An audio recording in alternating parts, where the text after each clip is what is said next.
Hello students, आज की video में हम देखेंगे एनएमएस क्या है और कौन इसे इसी एग्जाम को दे सकता है। तो एनएमएस क्या है? एनएमएस मतलब नेशनल मीन्स कम्बाइंड स्कॉलरशिप। ये एक स्कीम है, स्कॉलरशिप स्कीम है जो सेंटर द्वारा चलाई गई थी। 2008 में से शुरू किया गया था। और इसे शुरू क्यों किया गया था? क्योंकि कुछ बच्चे जो टैलेंटेड होते हैं, पढ़ने में अच्छे होते हैं, लेकिन वो फाइनेंशियली वीक होते हैं। कई बार उनके पास फीस देने के लिए पैसे नहीं होते हैं, तो ये स्कीम इसलिए चलाई गई थी कि वो बच्चा अपनी पढ़ाई पूरी करे और अपनी पढ़ाई बीच में ना छोड़े, जिससे हमारा ड्रॉप आउट क्या है वो कम, ड्रॉप आउट हमारा जीरो हो जाए, ये कम से कम हो। बच्चे क्या है, स्कूल ना छोड़े। इसलिए जो पढ़ने में अच्छे बच्चे हैं और जो फाइनेंशियली वीक हैं, उनके लिए ये स्कीम चलाई गई थी। तो इस स्कीम में कौन बच्चे से अप्लाई कर सकते हैं एग्जाम को?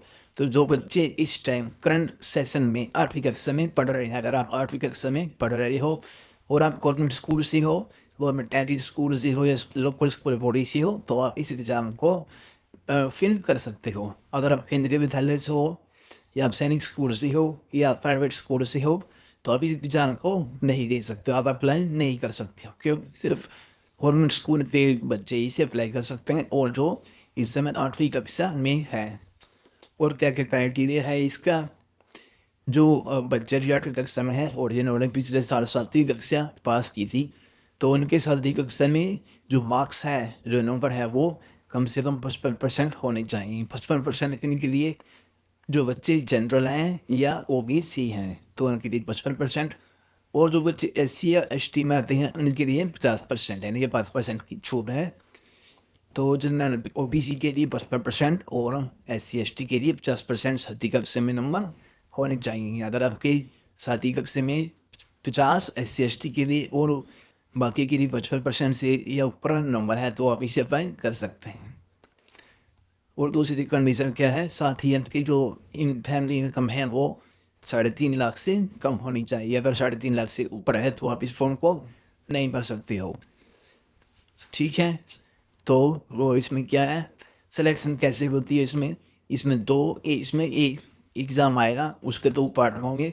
एक पहला होगा मैथ मेंटल एबिलिटी टेस्ट और दूसरा होगा सेट स्पॉनिस्टिक एप्टीट्यूड टेस्ट। दोनों टेस्ट 90-90 नंबर के होंगे।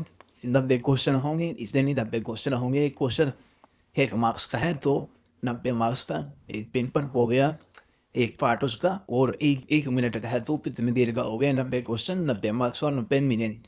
ऐसे ही दूसरा पार्ट 90 क्वेश्चन 90 मार्क्स और 90 मिनट्स। तो टोटल हमारा एग्जाम है वो 180 क्वेश्चन का हो गया। 180 क्वेश्चन की तरफ 180 नंबर के पेपर हो गया और 180 मिनट्स वो चलने वाला, यानी कि 3 घंटे पेपर चलने वाला है। तो आपको 180 मिनट्स में 180 क्वेश्चन को अटेम्प्ट करना है। पेपर क्या ऑब्जेक्टिव रहेगा? सब्जेक्टिव नहीं है, आपको सिर्फ निशान लगाने हैं। जो क्वेश्चन आपको आते हैं सही पर आपको टिक करना है। अगर हम गलती को टिक करते हैं तो नेगेटिव मार्किंग इसमें नहीं है, तो आपके नंबर नहीं कटेंगे। और जो सिलेबस है आपको कहाँ से आएगा? जो आपने 7वीं क्लास में पढ़ा है और 8वीं में जो अभी आप पढ़ रहे हो, वहाँ से आपको तैयारी करनी है। तो इसके बाद इसमें जो हमारा पेपर का पहला पार्ट है मैथ, वो है मेंटल एबिलिटी टेस्ट। ठीक है, तो उसमें क्या क्या आपको पास आएंगे? Analogy, classification, series, decoding, pattern, perception, hidden features, mathematical reasoning और verbal reasoning, spatial orientation, visualisation. इन सब के बारे में हम आने वाली वीडियो में पढ़ेंगे। अभी आप सिर्फ देख लीजिए कि क्या क्या सिलेबस में आने वाला है। तो ऐसे ही सेट में क्या क्या आएगा? साइंस, मैथमेटिक्स और SS, जो अपने 7वीं और 8वीं कक्षा में पढ़ी है। पेपर ज़्यादा टफ नहीं होगा और इस लेवल के हिसाब से ही पेपर आने वाला है।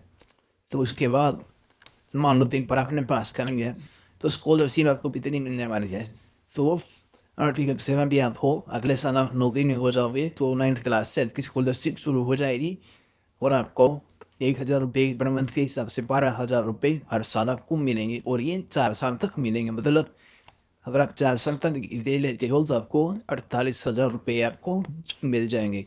इसमें भी कंडीशन है कि आपको हर साल जो अपने नंबर है पासिंग मार्क्स, वो 55% आपको मेंटेन रखना है। और SC ST के लिए 50% है। जैसे आपने 7वीं में नंबर आपकी क्राइटेरिया है, वैसे ही नाइन्थ में भी आपके नंबर 55% और 50% से ऊपर होने चाहिए। 10th में भी 11th में भी आपकी परसेंटेज जो है वो डाउन नहीं जानी चाहिए। ये नहीं है कि अपने 40% से 9th पास की 10th पास की और फिर आप इस स्कॉलरशिप को ले सकेंगे। स्कॉलरशिप आपकी बंद हो जाएगी, एक बार बंद हुई तो फिर दोबारा आपको नहीं मिलेंगे। इसलिए आपको अपनी पढ़ाई अच्छे से करनी है और नंबर आपको मेंटेन करके रखने हैं।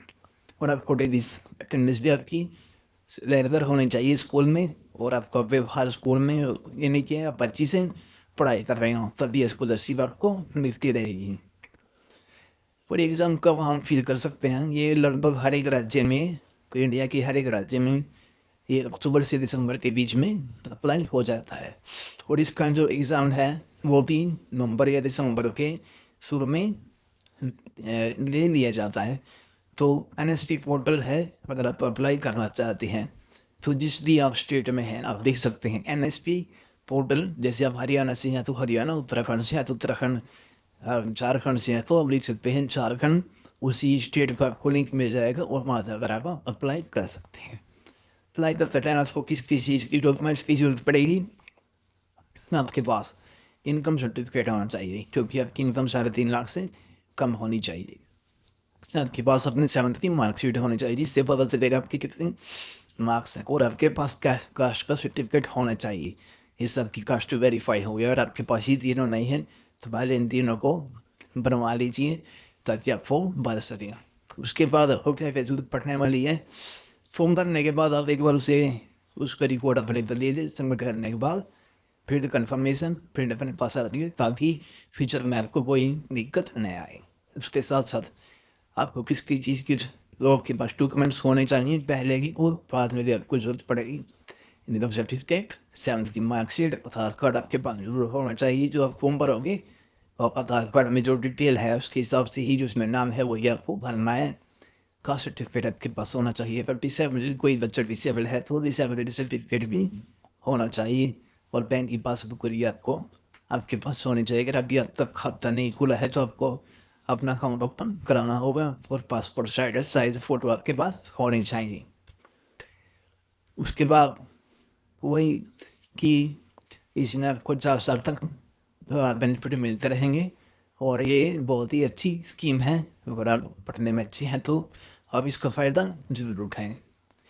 तो एक बार और देख लेते हैं कि टिप्स क्या हैं। अगर आपको इसे क्वालिफाई करना है आपको डेली प्रैक्टिस करनी होगी मेंटल एबिलिटी टेस्ट की। बाकी आप पढ़ ही रहे हैं अपनी क्लासिंग में जो सिलेबस है आपको उस पर भी ध्यान देना है। मॉक टेस्ट आप प्रीवियस ईयर के पेपर्स देख सकते हैं कि कैसे क्वेश्चन आए हैं, उनको सोल्व करने की कोशिश करें।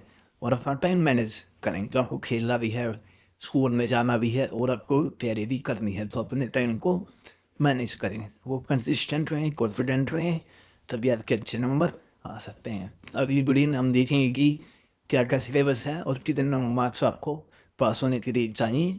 ठीक है, तो ये चैनल सिर्फ NMMS एग्ज़ाम को क्रैक करने के लिए ही शुरू किया गया है। तो चैनल को सब्सक्राइब करें, वीडियो को लाइक करें और शेयर करें।